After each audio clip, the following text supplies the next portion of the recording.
Welcome, my name is John Glanville, and in this short video I'll share with you what I believe to be the most essential information needed when a person is ready to overcome anxiety or OCD.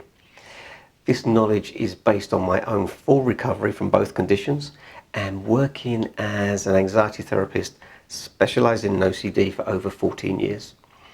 And through the use of logic and common sense, I hope to demonstrate that our mental health, both neurologically, biologically, and chemically, are far more adaptable and reprogrammable than we or our doctors were ever taught to believe. So let me outline a couple of essential perspectives that I feel are often neglected when people work to eliminate avoidable anxiety from their lives. So let's consider this. There was a time before you had anxiety, then something happened, and then you became anxious. Now, whether that was trauma, illness, abuse, being bullied, perhaps you moved house, you started school, maybe you moved school, university, exam stress, a relationship ending, or perhaps even the death of a loved one. Or perhaps it was just that you were unknowingly trained into becoming worried by a worried or an anxious parent. You know, as you grew up, don't touch that, careful, make sure you're good. You know, can you see what I mean? Therefore, anxiety or OCD are a conditioning of the brain and the body rather than being a disease or a birth defect. And of course, if we were conditioned into anxiety through our old thoughts and behaviors, it stands to reason that we can be reconditioned back via new thoughts and behaviors, though obviously it may take a lot of repetition, and some new views on life and who you are may need to be introduced.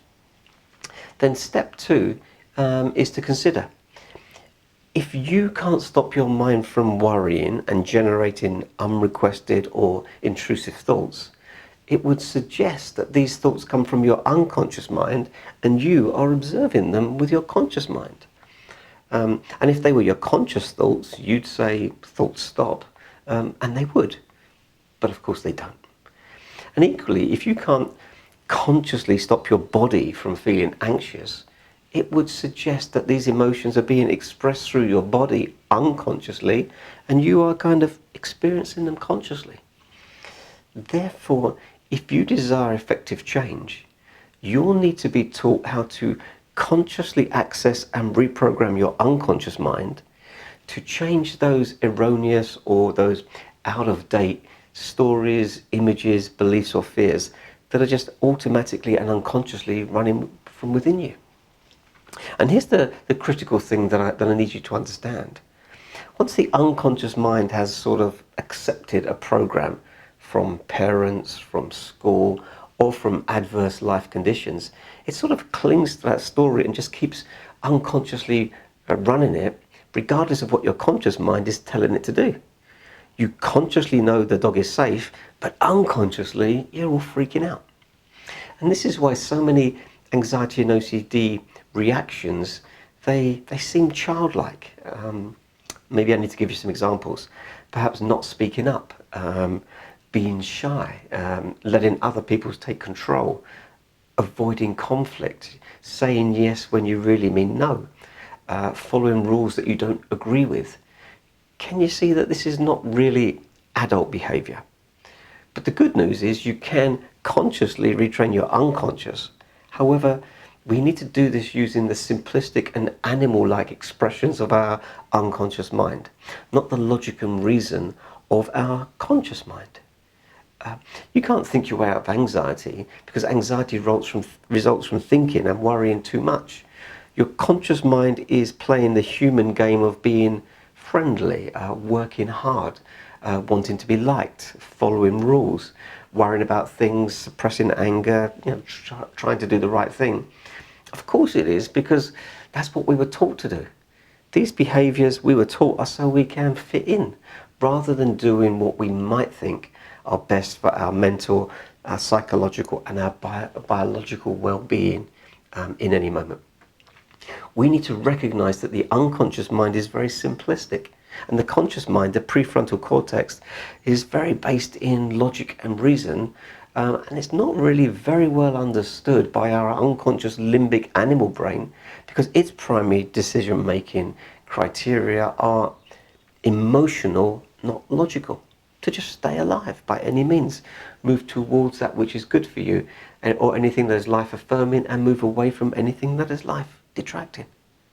And what are the fundamental needs of our core animalness? Well, is food, water, sleep, shelter, sex, creativity, social integration, and to be unstressed for much of the day as possible, to keep our emotional biology renewed and recharged.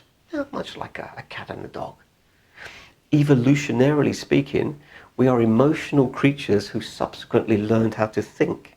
We developed from animals into humans via learning language and our enhanced problem-solving skills. However, the animal beneath is still our primary biology and our simplistic unconscious brain wiring. Logic and reason were only added in the last 20,000 years or so. Logic and reason are an aftermarket add-on. We are emotional creatures who learn to think. But anxious people, they live like thinking creatures who are trying to control their emotions. And it's just the wrong way round if you are looking for calmness. This way of living can never be adequate for eliminating anxiety, which of course is an emotion, and emotions are natural. That's why exposure therapy is one of the best ways to overcome anxiety. Basically, it means learning to be okay with emotional discomfort and learning to not be hooked by all the stories that the unconscious mind is proposing. Exposure therapy retrains via intense repetition the parts of the brain such as the amygdala and the reticular activating system at the back here, allowing you to update your old anxiety responses, your beliefs, your self-esteem, and to improve your confidence. I hope I can articulate this well enough, because it's very hard to explain these things. Let me bring in another aspect that's often overlooked.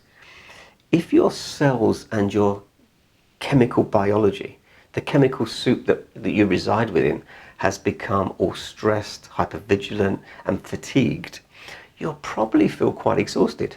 Not much joy, not much motivation, perhaps even feeling quite numb.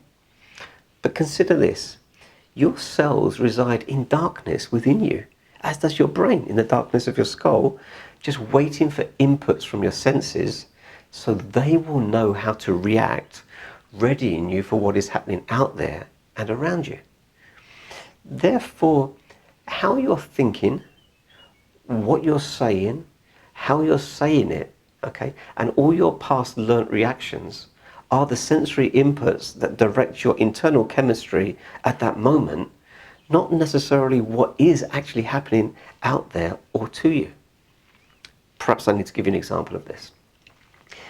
A person consciously using a soft and positive words, okay, in a stressful situation, and then as best they can sort of consciously relaxing their body, the signals being sent to the brain and thus the body are those of calmness. However, a person is shouting or crying, they're tense and they're moving around and oh my God, this is terrible, okay, the brain, okay, and the cells which live in darkness will think that there's danger out there, okay, and they will ready your body to respond to that perceived danger. We need to see that the body responds to what the brain is thinking, not necessarily to what is actually happening out there. That's why dreams or films, they could scare or arouse us.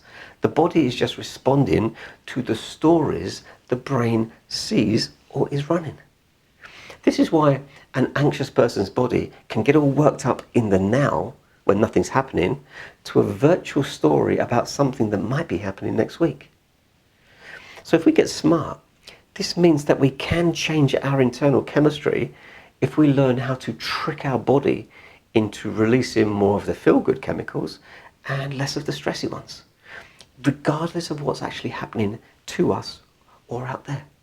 And living this way will also take a lot of stress off the body. And if we can take stress off the body, this will reduce inflammation, pain, and depression.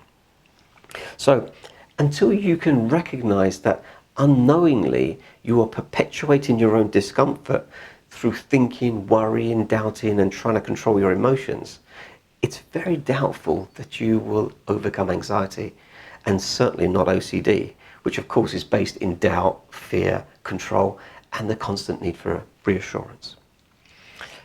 So the secret to overcoming anxiety is to become a new person who thinks and behaves in ways that reprogram the unconscious mind to develop a new internal chemical environment and program out old, out-of-date emotional responses and triggers from the brain.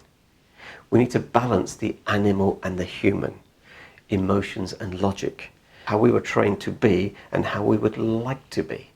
You know, the old not good enough stories and the new ones that will inspire and motivate us. Then we ask ourselves what we want from life and use that model for our decision-making criteria, not our anxiety. Is my action in this moment in line with where I want my life to go? If so, yes. And if not, well then no. Then take that action regardless of how the body feels or what the mind says, because then your life will change. It is what action you take in the now, in each moment, that will influence your future, not what you did or what others did to you in the past. Okay? So feeling vulnerable, but still taking action, that's courageous. It's exposure therapy in action, and it will bring change to your life, which is good because we live in a constantly changing world. So if this information intrigues or resonates with you, or if you want to increase your self-confidence, I think my anxiety and OCD course might be just what you're looking for. For the cost of just a coffee each month, you can access all my existing videos, my guided meditations, all my blog posts, plus I answer all your questions. It's sensible and practical help for intelligent people who've just had enough of anxiety. Why don't you come along and check it out? Thanks a lot.